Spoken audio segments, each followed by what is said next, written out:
Alors, je vous remercie tous d'être venus. Je suis Nona Matouala. Donc, je m'occupe de la communication au sein de l'ESCOM. On tenait à faire ce forum aujourd'hui dans le cadre du 52e anniversaire de l'indépendance.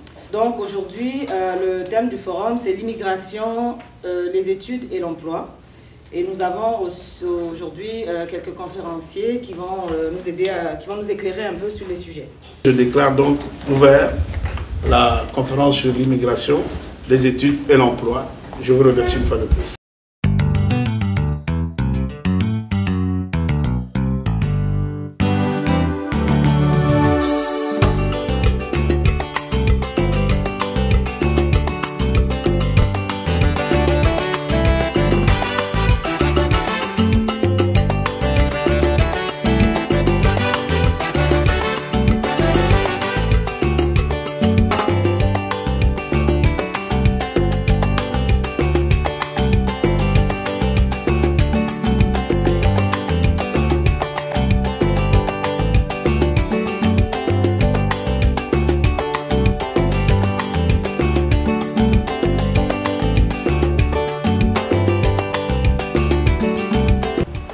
Souvent, les gens sont pris avec de communiquer à leurs compatriotes une vieille loi.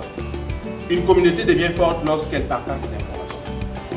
Je veux tout de suite passer à la stratégie parce que c'est vraiment important, parce que souvent les gens qui arrivent, qui vont chercher les programmes scolaires, universitaires, les 3-4 ans, et puis rendus à 2 ans, ils ont déjà tout dépensé, les économies de leurs parents. Il y a des programmes aussi courts qu'un DEP professionnel qui en demande et qui fait moins d'1 an. Donc si vous voulez au Canada rester, vous êtes inscrit à un DEP d'1 an au lieu d'être inscrit à un bac universitaire de 4 ans. Quelqu'un va être résident permanent plus vite que vous. Pourquoi? Parce que rendu à son DEP, il aura fini. Il pourra déjà faire une demande dans le PEC. Et celui qui attend de dire « Ah non, moi je veux avoir ma maîtrise ou mon doctorat », il va faire ses 4 ans, il va attendre. Mais s'il veut dire qu'il veut changer son statut, c'est rendu à 3 ans, au moins à 3 ans qu'on va accepter de recevoir. Et même quand on a reçu, ils vont dire « Bon, attendez de nous justifier que vous avez gradué ». Donc finalement, ça fait les 4 ans. Malheureusement, et je dois en parler, on est aussi pris avec un gouvernement conservateur à Ottawa qui n'est pas extrêmement ouvert à toute une frange de l'immigration.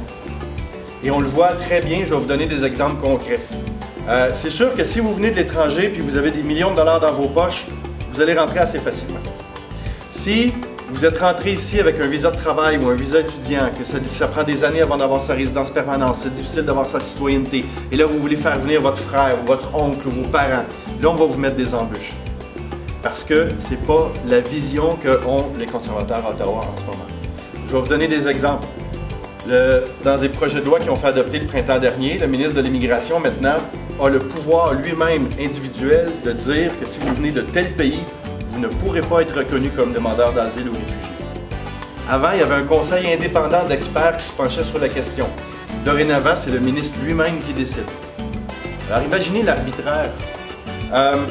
Pour les conservateurs, M. Kenney, si vous êtes arrivé au pays de manière irrégulière, hein, vous n'êtes pas descendu de l'aéroport avec votre billet d'avion, votre carte visa, mais il va vous considérer comme étant une espèce d'immigrant illégal. Bien, c'est au moins 6 mois de détention, renouvelable, on ne sait pas jusqu'à combien de temps.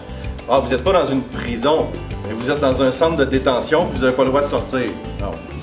Disons que ça ressemble un petit peu. Alors, la première étape, quand on arrive, c'est quoi? On nous a parlé de ça, on a parlé de l'information. Il faut chercher l'information. Une intervenante dans la salle a demandé, mais comment savoir qu'on a la bonne information? Comment on n'est pas biaisé? Nous tous, quand on est arrivé ici, moi je vais vous dire, quand je suis arrivé en tant qu'immigrant, il y a des gens qui m'ont dit, par exemple, ah écoute, tu es venu, tu rentres avec ton passeport, mais les gens de l'immigration, s'ils viennent trouver ton passeport, s'ils trouvent ton passeport congolais, on va te renvoyer au pays. Mais personne n'est jamais venu dans mon appartement. Voyez-vous? Prenons le cas seulement du journalisme. Moi j'ai fait journalisme au Congo. Vous avez 3 ans de formation. 3 ans de formation, vous avez comme matière Monokutuba, Lingala. Vous avez culture générale. Vous avez anglais. Vous avez toutes ces matières-là. Alors, une fois que tu amènes ton diplôme ici au Canada, Et puis, on fait l'équivalence. Monokoutaba, ça n'existe pas ici. Lingala, ça n'existe pas. Culture générale, ça n'existe pas. IMTU, initiation aux méthodes d'études universitaires, ça n'existe pas. Alors, quand on regarde tout ça là, c'est quasiment une année d'études qui vient de fondre comme la neige sous l'effet du soleil. En venant ici à Montréal, les étudiants du Congo au Canada ont déjà à leur actif 2 termes, donc 6 mois de bourse qui se trouvent à Paris. Mais beaucoup n'ont pas cette bourse-là sur leur compte. Au moins, un étudiant qui a bénéficié régulièrement de la bourse, aussi longtemps que nous n'avons pas de formation pour qu'il soit payé, sa bourse ne va plus se dissoudre comme un morceau de sucre dans l'eau. Est-ce que ça ne vous rassure pas? 2012, je prends comme référence. Oublions le passé. Vous comprenez ce que je veux dire? Oublions le passé. Prenons un référentiel 2012 à partir de cette année. Tous les étudiants congolais devraient avoir leur bourse virée sur le compte. Tous les étudiants congolais devraient bénéficier de l'appui de l'État en paiement de frais académiques. Nous recevons les mandats et nous virons aux établissements. Déjà, je vous dis, ok, éloignez-vous des amis qui vous disent toujours des mauvaises choses, qui vous disent des choses que c'est impossible de réussir. C'est pas vrai. C'est possible d'aller de l'avant au Canada. Mais sachez une chose, ça prend des contraintes, ça prend des privations, ça prend que vous ayez une vision. Personne ne va vous arrêter dans ce que vous voulez faire, n'oubliez jamais ça, sauf vous-même. Mais par contre, il faut être discipliné, il faut être structuré. Je vais être franc avec vous, les Congolais qui de chez nous ne sont pas comme ça.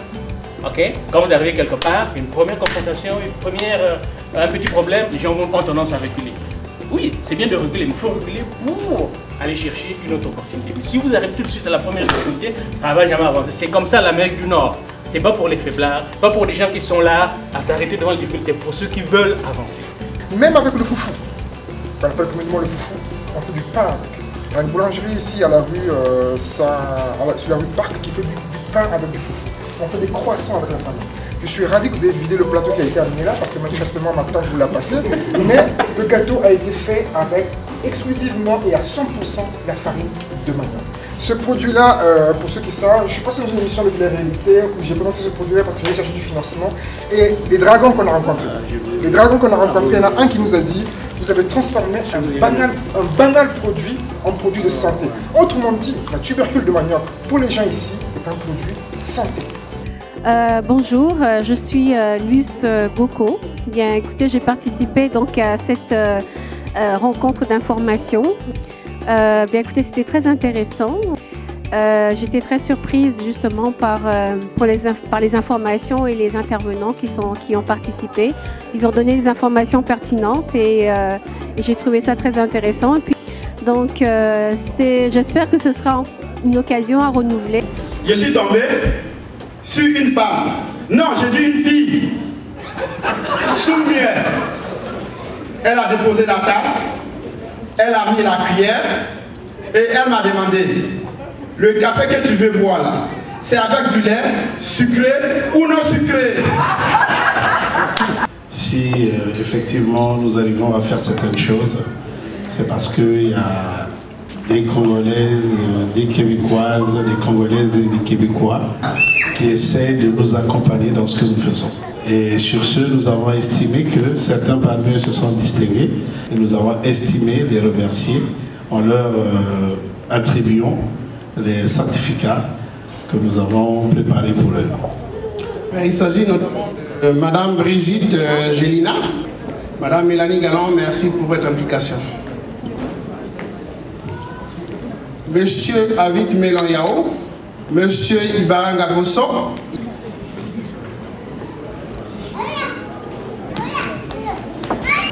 Monsieur Armel Massam,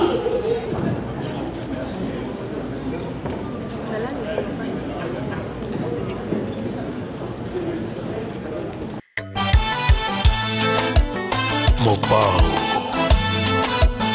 Qui se ressemble, ça sent kiso mbempembe Ondi putu pesa motema na peso yanga elengi na yo elengi na nga Cajou de Cologne Santima na nga santima na yo Boboya telenge oyo Kokata telenge oyo Denis Mutombo Moto wako yako kufa Binzanda libonga na langi Zola obonga na onanga Shiro Chamala Lionel Chamala Iko enzo to onanga Mopao étape Pasuka canonisation Ibrahim Eladje Papi Kamba Aristote Mbouyamba. Alors je vais redemander au président de venir sur la piste et ouvrir officiellement le bal.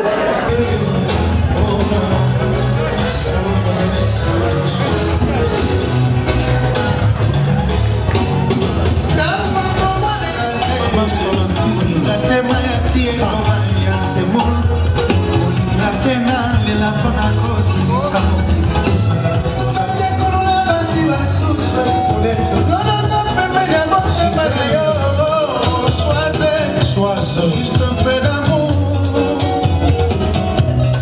Il le mêle à ça. Maya moto suka.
De la SAP, Joe Malam, Totalisa Papi à la SAP, Narcos Ngantier, Papa Wemba, Rafa Bunzeki, Tikos Mazarin, Alain Coco, La Béja, Sapo Mabanja Stani de Paris, Osomon Angele le King, Didier Al Capote, on y vend sa boutique.